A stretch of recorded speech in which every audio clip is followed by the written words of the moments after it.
బయలుదేరి వెళ్ళినటువంటి సందర్భం కనబడుతుంది. గుజరాత్ సీఎంతో కూడా ఎప్పటికప్పుడు అక్కడ పరిస్థితులపైన ఆరా తీస్తున్నారు. ఈ నేపథ్యంలోనే అహ్మదాబాద్ ఎయిర్పోర్ట్ కూడా పూర్తి స్థాయిలో ఇప్పటికైతే తాత్కాలికంగా క్లోజ్ చేసినట్టుగా తెలుస్తుంది. అంతేకాకుండా అక్కడ ఈరోజు ఉన్నటువంటి ఫ్లైట్స్ అన్నిటి కూడా ఇప్పటికిప్పుడు రద్దు చేసిన సందర్భం కనబడుతుంది. ఒకవైపు ఏదైతే ఎయిర్ ఇండిగో విమానం అక్కడ నుంచి బయలుదేరి అంటే వాళ్ళ రిలేషన్స్ ఎవరైతే ఉంటారో వాళ్ళు సెండ్ ఆఫ్ ఇచ్చి కనీసం ఎయిర్పోర్ట్ బయటికి రాకముందుకే ఇట్లాంటి పరిస్థితి చోటు చేసుకోవడము, అక్కడ ఇట్లాంటి అంశాలకు సంబంధించి కొంత మేరకు అక్కడ భిన్న వాతావరణం అయితే నెలకొన్న. అయితే మనకి ఇప్పుడు భారత ప్రధాని నరేంద్ర మోడీ కూడా తీవ్ర దిగ్భ్రాంతి వ్యక్తం చేశారు. ఆయన కూడా స్పందించడం జరిగింది. పలువురు నేతలు కూడా స్పందిస్తున్నారు ఈ విషయంలో. అయితే గుజరాత్కి సంబంధించిన ఈ అహ్మదాబాద్ ఫ్లైట్ యాక్సిడెంట్కి సంబంధించిన రాష్ట్రాల్లో ఉన్న వాళ్ళు వేరే రాష్ట్రాలకు సంబంధించిన ప్రజలు కూడా దానిలో ఉన్నట్టు ఏమైనా సమాచారం ఉందా మీ దగ్గర? ఖచ్చితంగా ఉండొచ్చు. ఎందుకంటే కేవలం ఆ రాష్ట్రానికి సంబంధించినటువంటి ప్రయాణికులు ఉండాల్సినటువంటి అవసరం అయితే లేదు. అందుకే 230 మందిలో ఎంతమంది ఏ రాష్ట్రానికి సంబంధించినటువంటి వాళ్ళు, ఏ ప్రాంతాలకు సంబంధించినటువంటి వాళ్ళ అంశాలు మాత్రం కొంతమేరకు ఇంకా పూర్తి స్థాయిలో లిస్ట్ అవుట్ చేయాల్సినటువంటి అవసరం ఉంది. ఇప్పటికే ఆ ఇండిగో ప్రమాదానికి గురైనటువంటి వాళ్ళలో ఇప్పటికే ఇన్ఫర్మేషన్ తెలుసుకొని ఒక్కొక్కరుగా కూడా ఆ ఎయిర్పోర్ట్కి అంటే వాళ్ళ రిలేటివ్స్ ఒక్కొక్కరుగా అక్కడికి చేరుకుంటున్నటువంటి సందర్భం అయితే కనబడుతుంది. ఇప్పటికే పూర్తి స్థాయిలో హెల్ప్ లైన్ నెంబర్లు కూడా, హెల్ప్ డెస్క్ కూడా ఏర్పాటు చేశారు. కానీ ఆ ప్రమాదంలో గురైనటువంటి వాళ్ళని చూస్తే మాత్రం ఖచ్చితంగా ఎక్కడ కూడా మనం కనీసం వాళ్ళని గుర్తుపట్టే పొజిషన్ కూడా ఉండదు. ఎవరిని అప్పచెప్తే వాళ్ళను అంటే ఆ ప్రయాణికులకు సంబంధించినటువంటి రిలేటివ్స్ వాళ్ళని తీసుకుపోవాల్సిందే తప్ప మన మనిషి అని చెప్పేసి గుర్తుపట్టే సందర్భం కూడా లేదు. కాబట్టి ఎంతమంది బ్రతికుంటారు అనేది మాత్రం కొంత మేరకు ఒక క్వశ్చన్ మార్క్ గానే నిలబడింది. ఆ ప్రమాదం స్థాయి చూస్తే ఒక యాక్సిడెంట్ జరిగే సమయంలో ఇంజిన్ లో లోపం వచ్చినప్పుడు తెలిసినప్పుడు ముందు అందరికంటే ముందు గుర్తించేది పైలట్స్. ఈ పైలట్స్కి ఏమన్నా ఎస్కేప్ అయ్యే అవకాశం కానీ ఏమైనా ఉండే అవకాశం ఉంటుందా ఆ స్టాఫ్కి సంబంధించిన వాళ్ళకి? ఎందుకంటే ఫ్రాక్షన్ ఆఫ్ సెకండ్స్లో జరిగినప్పటికీ ముందు ప్రమాదాన్ని గుర్తించేది పైలట్స్, అందులో ఉన్న సిబ్బందికి తెలిసే అవకాశం ఉంటుంది. ఎవరన్నా వాళ్ళల్లో బతికే అవకాశం ఉందంటారా? లేదు, ఖచ్చితంగా ఈ ప్రమాదం జరగబోతుందని చెప్పేసి గుర్తించినటువంటి పైలట్సే అక్కడ ఉన్నటువంటి ఏదైతే అంటే వాళ్ళు సమాచారం ఇవ్వాల్సినటువంటి డిపార్ట్మెంట్కి కాల్స్ చేస్తారు. కానీ అక్కడ అంటే స్పందించలేదు అనే అంశం అయితే తెరపైకి వస్తుంది.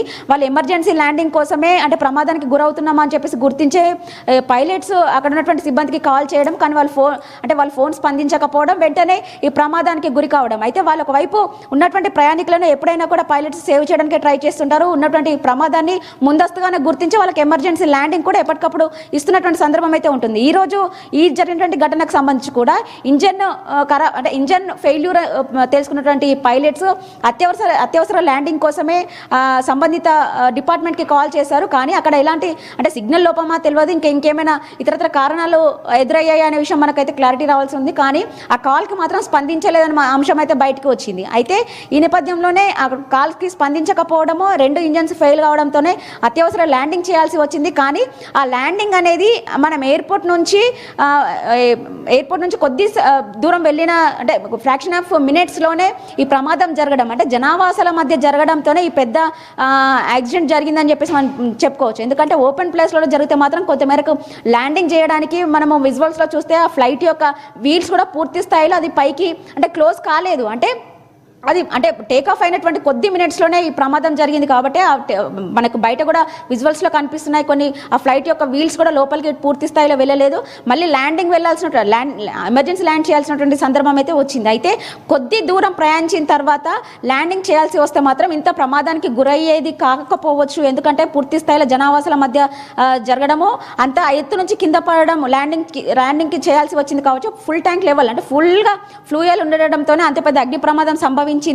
దాంతోపాటు అందులో ఉన్నటువంటి వాళ్ళు ఎంత మేర బ్రతుకుతారనే విషయం పక్కన పెడితే అక్కడ ఉన్నటువంటి జనావాసాల మధ్య ఎయిర్ ఇండియా విమానం కూలడము, ఆ జనావాసాలలో ఉన్నటువంటి అది బీజే మెడికల్ కాలేజ్ పైన పడిందని చెప్పేసి కూడా సమాచారం అందుతుంది. అయితే అక్కడ క్యాంటీన్ ఉన్నటువంటి ప్లేస్ ఏదైతే ఉంటుందో ఆ క్యాంటీన్ పైన విమానం శకలాలో పడినట్టుగా తెలుస్తుంది. అందులో ఉన్నటువంటి దాదాపుగా అది లంచ్ చేసే టైంలోనే అక్కడ ఉన్నటువంటి డాక్టర్స్ అందరూ కూడా మృత్యువాత పడ్డట్టుగా తెలుస్తుంది. ఇప్పటికైతే 20 మందికి చనిపోయారని చెప్పేసి కూడా కొంత మేరకు సమాచారం అందినప్పటికీ పూర్తి స్థాయిలో అందులో ఉన్నటువంటి ఆ బిల్డింగ్లో ఉన్నటువంటి వాళ్ళు కూడా ఎంతమంది క్షతగాతులు అంటే గాయాల పాలయ్యారు, ఎంతమంది మృత్యువాత పడ్డారు అని చెప్పేసి అధికారికంగా ఒక ప్రకటన రావాల్సినటువంటి అంశం అయితే కనబడుతుంది.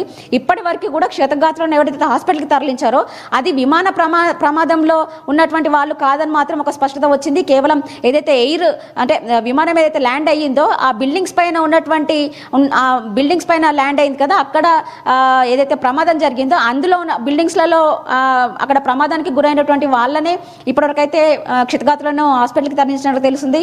పూర్తి స్థాయిలో ఉన్నటువంటి 230 మందిలో ఎంతమంది బయట అంటే 242 మంది, ఇద్దరు పైలట్లతో పాటు వాళ్ళ సిబ్బంది 10 మంది, 230 మంది ప్యాసింజర్స్, వీళ్ళలో ఎవరు బయట పడబోతున్నారని మాత్రం ఒక సస్పెన్స్. నిజంగానే దేవుడు అంటే అందరినీ దేవుడు నమ్ముతుంటారు కాబట్టి నిజంగానే వాళ్ళకు బ్రతుకు అనేది ఉంటే మాత్రం అంత పెద్ద ప్రమాదం నుంచి బయటపడడం మాత్రం ఒక వాళ్ళ యొక్క లక్ అనుకో చెప్పుకోవచ్చు మనం. అయితే భవిత ప్రధానంగా చూసుకుంటే ఎయిర్ ఇండియా కంపెనీ ఏం చెప్తుంది? ఎయిర్ ఇండియా విమానానికి సంబంధించిన కంపెనీ ఎయిర్ ఇండియా ఏం చెప్తుంది? ప్రధానమైన లోపం ఏం జరిగిందని చెప్తుంది? అంటే విజువల్స్ చూస్తుంటే మాత్రం అది పూర్తి స్థాయిలో ఇంతకుముందు గతంలో జరిగినటువంటి అంశాలను దృష్టిలో పెట్టుకొని అక్కడ ఉన్న